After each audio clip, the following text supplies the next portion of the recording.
Steve Martin and John Candy are two of the funniest men, period, on movies, on TV, guest appearances, concerts, whatever.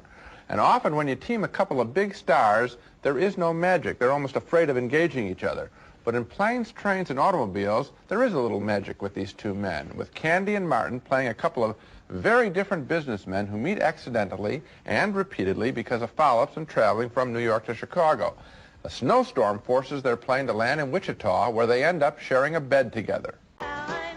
Where's your other hand? Between two pillows. Those aren't pillows.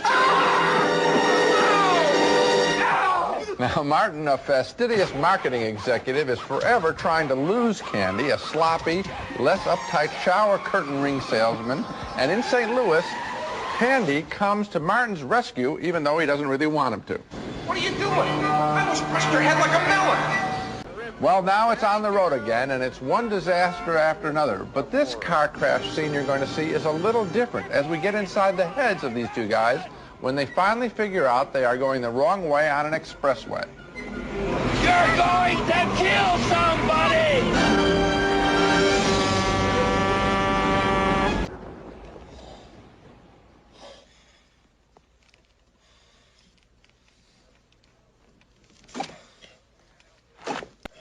That fingernail bit is an absolute classic, and actually in the movie that I saw, that sequence is even funnier because these two guys view each other just before the moment of doom, apparently, as one is the devil and one is a skeleton death head. And I don't know why the film company took that out in the scene that they're releasing to us, but they're not playing fair with their own movie. Those scenes and the title, Planes, Trains, and Automobiles, might suggest that this is just one long chase picture. But it's better than that in the moments when Candy and Martin exchange emotions, which come as a surprise in an action picture, especially when Martin realizes that Candy's simple but considerable strengths are in his character and not necessarily in the way he dresses.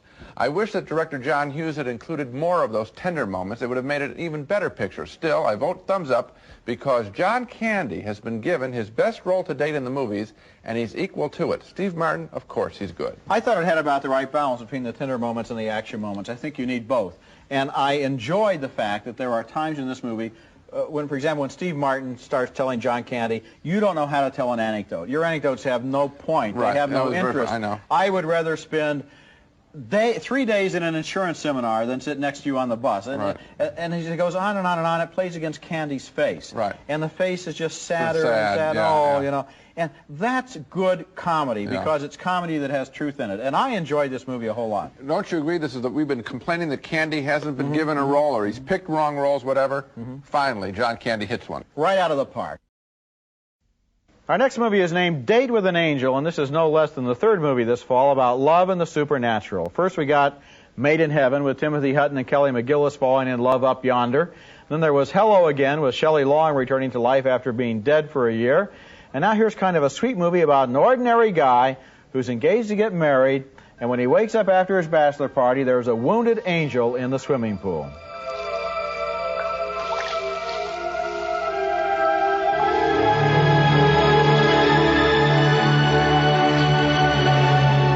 That's Michaeline Knight as the bachelor and a beautiful French newcomer named Emmanuel Bayard as the angel. At first, he doesn't think this can possibly be a real angel. It's got to be a dream.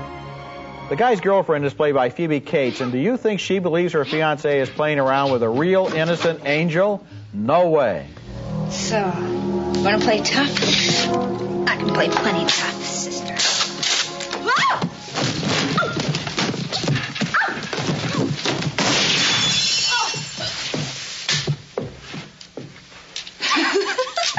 After lots of dumb slapstick, the movie gets sweet and romantic again at the end.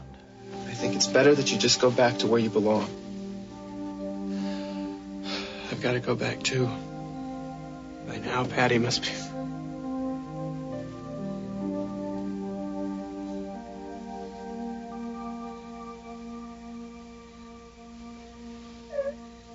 Yeah, I know.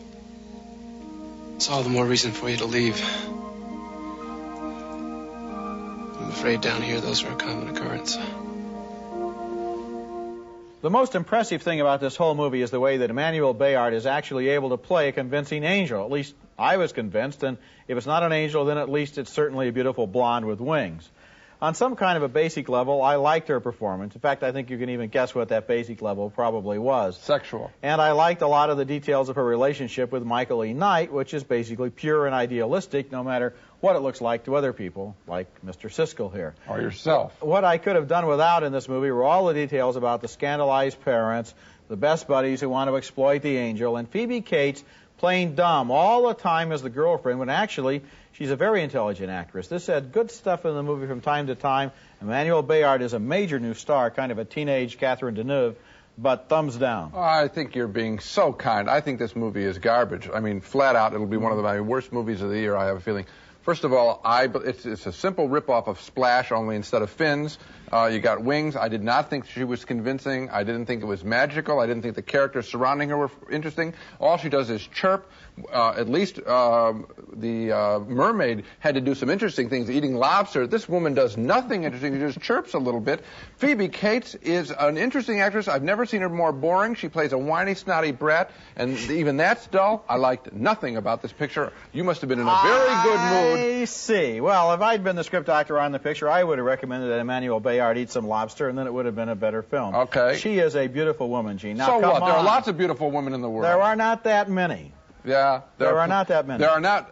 There are a few movies that are as bad as this one. Isn't there Go on. some kind of a basic human level upon which you can respond to beauty of this nature? Yes. Without having to just always be a critic all the time and see how dumb the movie is. Yes. Isn't there something pretty to look at there? Yes. And then the movie starts rolling. Take a still picture of her. Don't look at the film.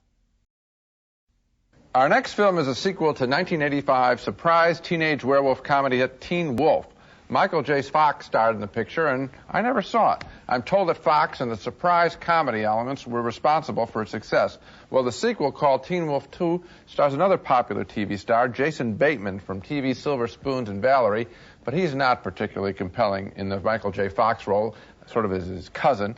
And they both have a problem. They turn into werewolves when they get excited, as does Bateman when he dances with a popular girl in school.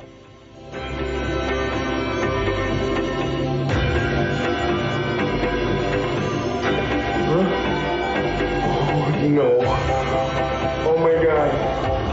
Oh my God.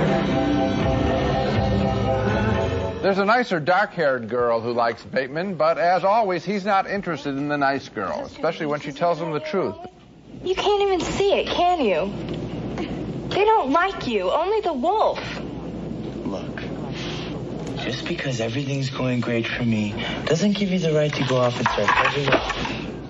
One reason the kids and a couple of teachers like the wolf is that they think Bateman, if he gets riled in a boxing match, can help them beat their arch-rival school.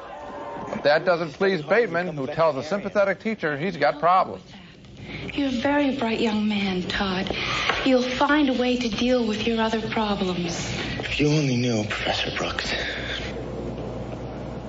Believe it or not, that's Kim Darby, 20 years after True Grit with John Wayne.